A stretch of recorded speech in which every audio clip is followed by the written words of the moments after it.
فرمان مصطفیٰ صلی اللہ علیہ وسلم جو شرمسار کی لغزش کو معاف کرے گا اللہ پاک قیامت کے دن اس کے گناہوں کو معاف فرمائے گا.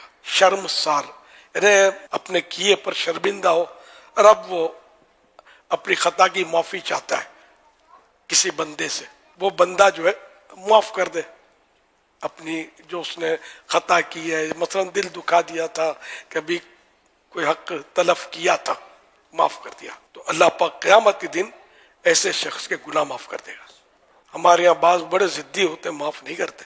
میرے پاس کچھ تحریرات تھیں، بعض اوقات اپنوں میں بھی ہوتا ہے، اپنوں ہی کی تھی تحریرات جو مجھے کسی موقع پر کام آ سکتی تھی، لیکن میں نے اپنا ذہن بنایا کہ نہ مجھے کسی کے عیب اچھالنے، نہ کسی کی غیبت کرنی ہے، نہ کسی سے انتقام لینا ہے، نہ ان جھگڑوں پھڈوں میں پڑنا ہے. تو میں کائے کو رکھوں؟ میں نے وہ ساری تحریرات جو یعنی کہ بہت قیمتی ایسے شخص کے لیے تھی کہ جو مطلب اگلے کو نیچا دکھانا چاہے، اس کو ڈیگریڈ کرنا چاہے، اس سے انتقام لینا چاہے، تو بدترین مواد تھا وہ یوں کے لیے. میں نے سب ٹھنڈا کر دیا. اپنے کو رکھنا ہی نہیں ہے یار.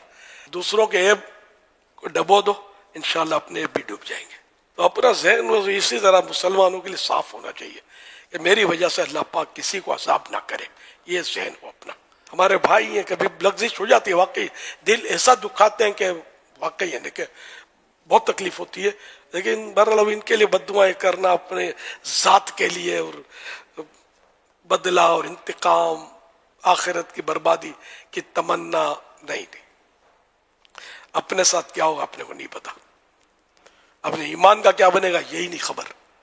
تو اللہ پاک سے اس کی رحمت کا سوال کرے اور اس کی پناہ میں رہے بندہ. کچھ لوگ منتقم المزاج ہیں حضور. جی یہ درست فرمایا. ان کو اپنی عادت نکالنی کیسے چاہیے؟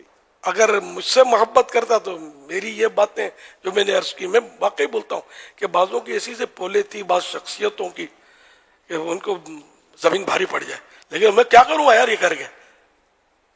مجھے ایک بار میرے اپنے مخالف شخصیت کا اشتہار کسی نے دیوار سے اکھیڑ کے بھیجا، یہ اس کو شاباش کا بنڈل بھیجوں گا کہ فلاں کی یہ پولے، دیوار پہ اشتہار لگا اس کا.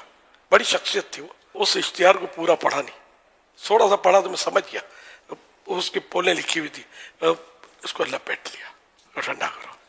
میں نے کہا اگر میں نے یہ پڑھ بھی لیا تو اپنا ہی بھائی ہے، اگلا سنی ہے، بھلے دعوت اسلامی میں نہیں ہے لیکن کوئی دعوت اسلامی میں نہ ہونا، کوئی اسلام سے خارج ہونا تو نہیں ہے نا یار. تو بھلے مخالف ہے جو بھی ہے، میں یہ پڑھوں گا تو اس سے نفرت بڑھے گی، گھٹے گی تو نہیں. اور میں اس کا بگاڑوں گا کیا کر لوں گا میں؟ اور کروں گا تو کتنی نیکیاں ملیں گی، کیا ثواب ملے گا؟ الٹا مطلب آگے بڑھے گی. تو خیر وہ میں اپنا یہ عمل بتا رہا تھا کہ اس طرح میں نے کیا تھا. وہ اشتہار پڑھا ہی نہیں. پڑھیں گے تو پھر وسوسوں کا شکار اور پھر شیطان دھمال کرے گا. تو اللہ کی رحمت سے ہم تو مطلب اس طرح کوشش کر کے دعوت اسلامی کو لے کر آپ تک پہنچائیے. آپ اس کو آگے اسی انداز میں چلائیں گے تو کامیاب ہوگا. بدلے لینے کے چکر میں پڑیں گے اور منہ توڑ دوں گا سر پھوڑ دوں گا کے چکر میں پڑیں گے تو پھر آپ دوسرے کو خدمت کا موقع دیں. ایسا نہ کریں کہ آپ کی وجہ سے دعوت اسلامی کی بدنامی ہو. دین کا کام کرنا ہے تو آپ کو مطلب سر پہ برف رکھ کے پھرنا پڑے گا، انگارہ نہیں. اگر آپ بہت غصے میں ٹانڈے ہو جاتے ہیں اور مطلب یہ مرا مری کر دیتے ہیں اور گالم گلوچ، تو اس آدمی کام نہیں کر سکتا. اور